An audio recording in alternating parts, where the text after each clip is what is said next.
Hi guys, it's me again, Jen, and welcome to my mini vlog Lotus series. So it's been a while since I uploaded a mini vlog on my Facebook. So here we go. At magluluto pala ako ngayon ng pork fritada. Dapat chicken fritada yan, but I decided to change it into pork since chicken na yung dinner namin kagabi, chicken na rin yung baon ng boyfriend ko last night. So, para maiba, pork afritada na lang. So, as you can see in this video, I am already preparing the ingredients that I need for the menu for tonight. And yeah, I just have there 2 carrots and then 6 potatoes. So, mas marami yung patatas kasi mas gusto ni Jowa yung mga patatas kesa sa carrots. So, binalatan ko na siya after kong kunin lahat ng mga kailangan kong ingredients. And medyo nahihirapan akong gamitin yung peeler kasi hindi ako sanay. Mas sanay ako magbalat gamit yung kutsilyo. But since I wanted to get used to it, so ginamit ko na siya ngayon. And after ko palang balatan yung carrots, in-slice ko na rin siya. Medyo maliliit yung cut ko sa carrots para madali siyang prituhin mamaya at madali din siyang lumambot mamaya also. So, pagkatapos ko sa carrots, pagkatapos ko siyang balatan at i-slice ng maliliit, sumunod naman yung mga patatas. So, nahirapan ako sa patatas magbalat kasi maliliit siya, and then yung peeler is nasasagi siya sa balat ng kamay ko. So, medyo masakit siya, nasusugatan ako, kaya ayan, mini-make sure ko talaga na medyo mahina. So, nakatayo guys kasi tinawag ako ng kapatid ng jowa ko. So, ayun na nga, nag-iingat ako sa paggamit ng peeler.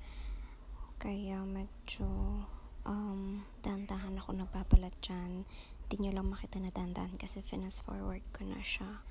And also, chine-check ko yung mga patatas kung may uod ba kasi may nabalatan akong isa na may gumagalaw na uod. But syempre, kinuha ko yun. And may mga sira din yung ibang potato sa gilid, kaya kinukuha ko siya and minamake sure ko na wala nang natitirang balat. Kaya medyo binusisi ko mabuti yung pagbabalat ng patatas.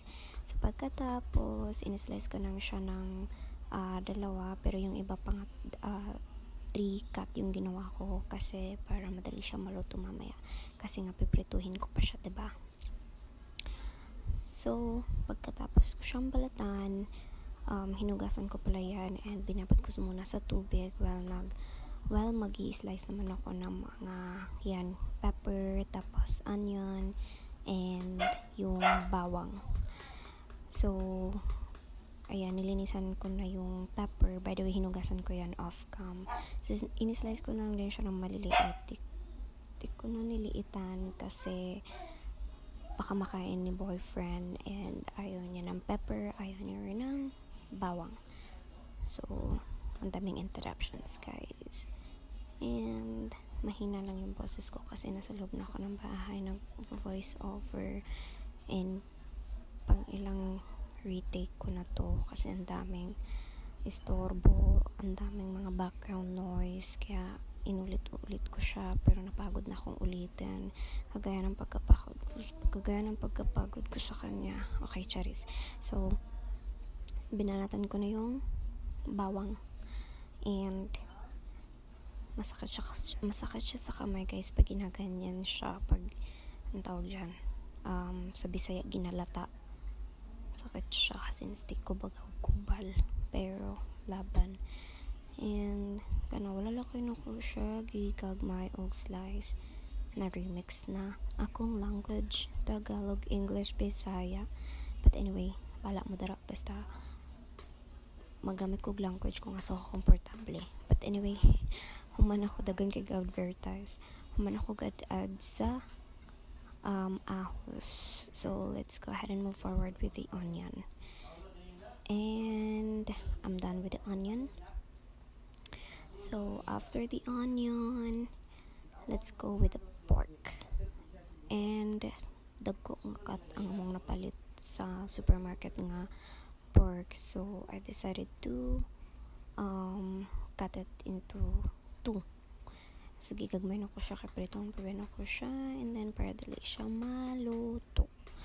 Since medyo dugay latan ng karne and gusto ko humok kaayo ang pork afritada nako, kay para dali ra siya makaon, kay pangit kaunon ang karne nga perde pa kagahi. Okay, so ako na siyang gi-slice to wrap and hapit na ko mahuman. And yeah, fun basta. So usagid sa akong hilig ang magluto-luto, guys. So I guess di po nakuha akong uyab sa pagluto, kay before ginalutuan ako na siya og food, ginadalan ako siya og tong kauban pa mig work. But anyway, tagan ako chika dali, so hapit na ko mamandara. And after the is syempre giugasan na ako, and this is all I need for my pork afritada, which is the menu for tonight. And after that, kipot nga lang nakog asin and paminta, durog na paminta ang karne. Tapos ako siyang gimekos-mekos, kay syempre para pagprito na ako is na siya lasa, templado na siya.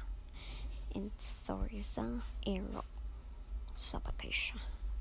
But anyway, I'm almost done there, so make sure lang ako nga makot siya tanan. And then namili na ko kaserola and pasigaonan na to ang kalayo.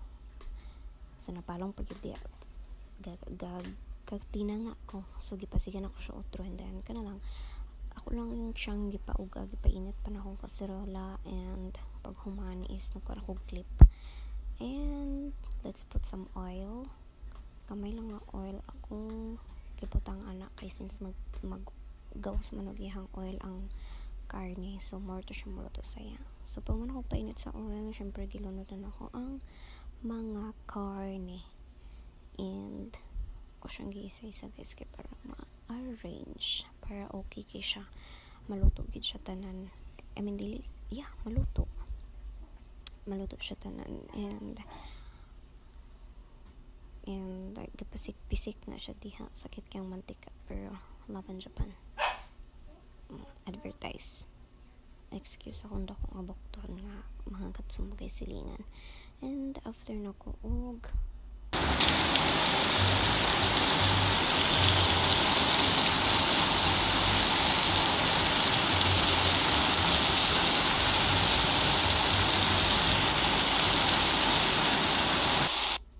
charang muna na ang mga pinirito na ko. And after na ko prito sa karne, syempre gisunod na nako ang patatas and then carrots. So ako lang na siyang giukay-ukay para mapatas tanan og luto and mabalance siya. And sabag pa ng ero, sorry kayo, kamo na adjust.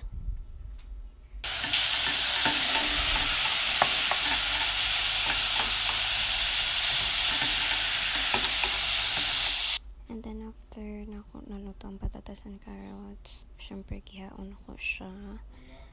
Medium cook lang na ako ang patatas o carrots, kay syempre ako na siyang lataon-on niya, kaya magputang pumukog tubig ana.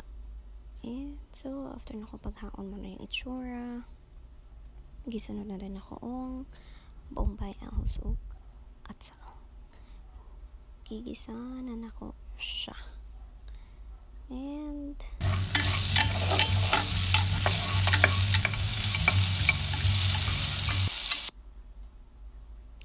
after na ko gisa, ako na rin gilunod tong mga karne nga akong giprito ganina. And ako na siyang gimekos. Okay na to.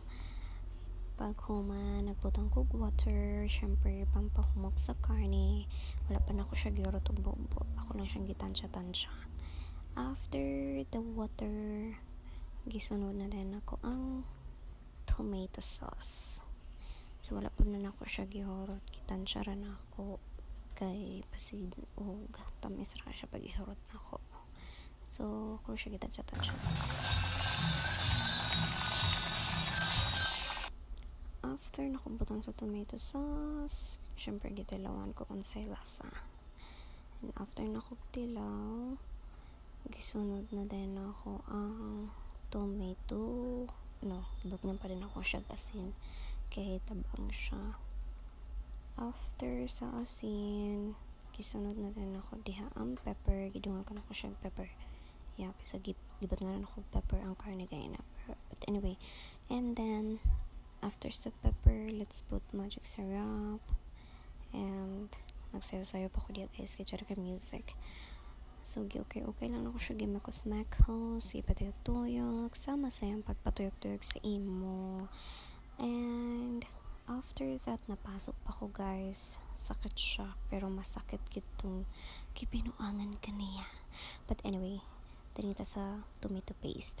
Wala, gyapon ako na siya gihurot. I just put small amount of the tomato paste.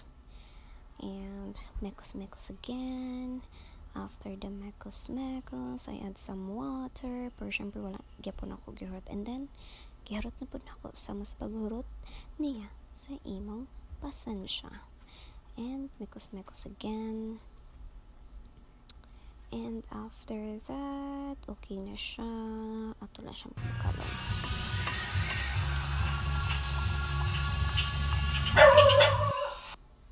And after nato pabuka, let's go ahead and taste it again. Tingnan natin kung pasok na sa atin ang panlasa and if we need to add something. So after that, I add the carrots and the potato that I fried earlier. And I just mix it.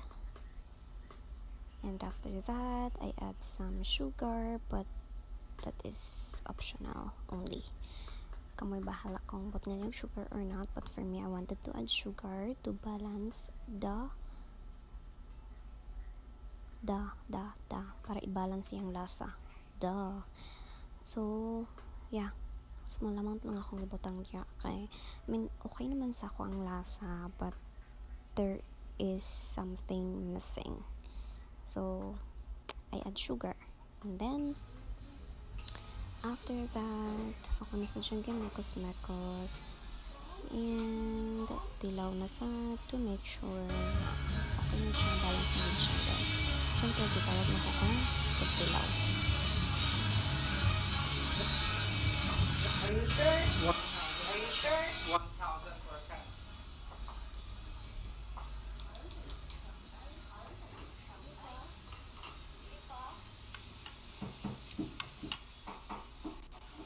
And then all good.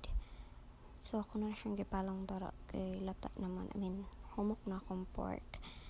And then mag-set aside na taog pangsudaan ni boyfriend since magkaw na siya og dinner ana kay ato na siya sa work. And happy wife ang person no, happy girlfriend kay giganan siya sa kong loto. And Thank you so much. Bye bye.